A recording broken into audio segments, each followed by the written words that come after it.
La Voz de lo que sobra es un programa de izquierda. Entonces, cualquier cosa que nosotros decimos, van a decir, no, ustedes están tratando de proteger a delincuentes de su propio lado. Entonces, más de hacer afirmaciones, quiero hacer unas preguntas para cualquier persona que está escuchando con buena fe. Hay una investigación de fiscalía. Entonces yo hago la pregunta porque no ha salido la información.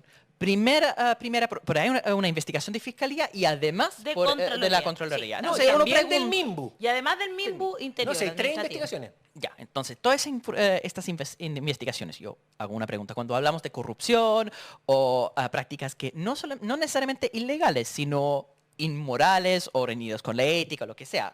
Yo no solamente condeno actos de corrupción que son ilegales, sino otras cosas como donde uno ve que son personas que no han sido probadas en un estándar más alto. Primero, se está imputando a Daniel Andrade, a la diputada Catalina Pérez o a algunos de sus amigos y conocidos que han lucrado con esto. No, Entonces, todavía hay dinero que ha salido de la Fundación Democracia Vida a estas personas. Esa es la primera pregunta que hago, porque No, hasta ahora no no se tenemos sabe, investigación. no se sabe. Hasta ahora Eso no es se así. sabe, pero cualquier persona que nos está escuchando, yo creo que es razonable hacer esa pregunta y ver la respuesta de la Contraloría, de la Fiscalía y también del Ministerio de Vivienda.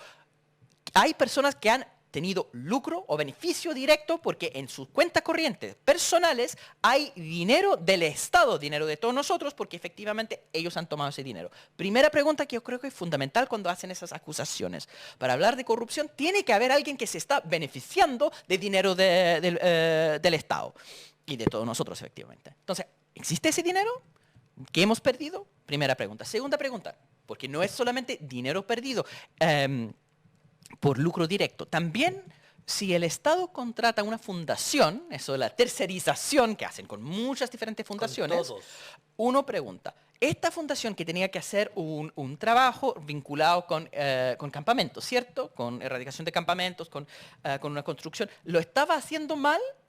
Porque acá hay que decir, bueno, 3% de cumplimiento depende de los tiempos, porque cuando son proyectos muy grandes, pueden demorar mucho, tiene que comparar fundaciones similares, puesto que hay tantas fundaciones que hacen trabajos similares, tercerizados por el Estado, de todos los partidos políticos, porque eso claramente es de Revolución Democrática, pero eso lo hace el Partido Socialista, eso lo hace el Partido por la Democracia, eso lo hace la Democracia Cristiana y lo hace también todos de la derecha.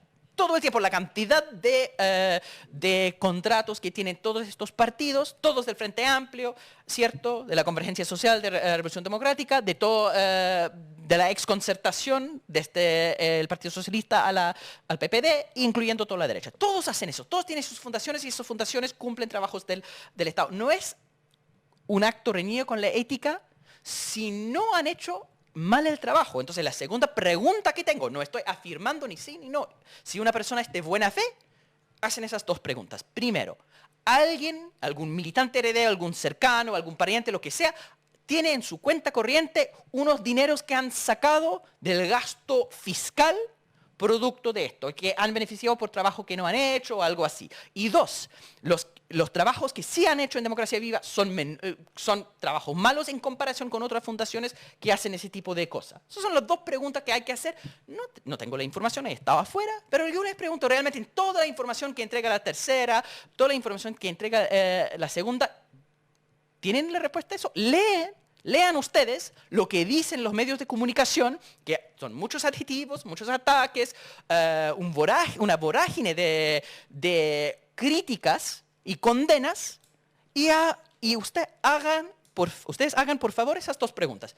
¿Hay cuentas corrientes con personas que se han beneficiado de eso o que hay bajo cumplimiento de esto en términos de la calidad del trabajo?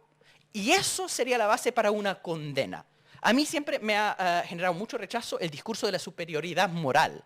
¿Saben ustedes quién es el padre que acuñó el concepto de superioridad moral en la política?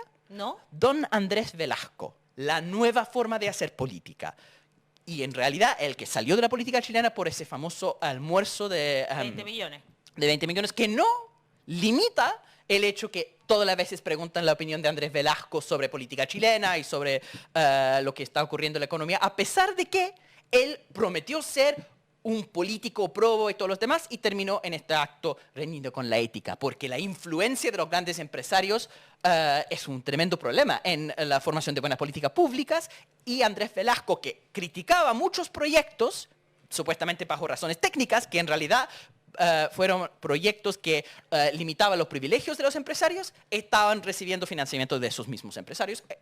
Entonces, ahí viene esta crítica. Yo pregunto si eso aplica a lo que ha pasado con Democracia Viva. Mantengo los 2 puntos al respecto para ver la investigación. Lo que no está claro en este momento, que es muy claro en el caso de Andrés Velasco, y yo siempre decía, ojo, todas las generaciones son iguales, ¿cierto? Las nuevas generaciones no pueden ser más éticos. Las personas son todo lo mismo, todas las generaciones tienen personas probas y personas que no tienen ética. Perfecto. La diferencia está en la respuesta a ese tipo de corrupción. Hay que investigar y hay que ver si realmente han cometido estos actos, y en eso llega la condena completa y total. Y eso es la diferencia, ¿no? La reacción institucional. Porque al final las personas son todos lo mismo, hay una mezcla siempre, pero las instituciones pueden ser distintas porque la forma de poner regulaciones son distintas. Entonces no es una superioridad moral que puede ofrecer la nueva generación. Ni siquiera son cosas nuevas porque no hay nada nuevo bajo el sol. Lo que sí hay nuevas prioridades y nueva institucionalidad. Entonces, en eso pregunto, bajo la lógica institucional, ¿cuál es la reacción del gobierno de turno frente a las acusaciones? Del Partido Revolución Democrática frente a las acusaciones. ¿Y cuáles son las respuestas a esas 2 preguntas? Si hay personas lucrando con esto o si hay mala calidad de trabajo entregado.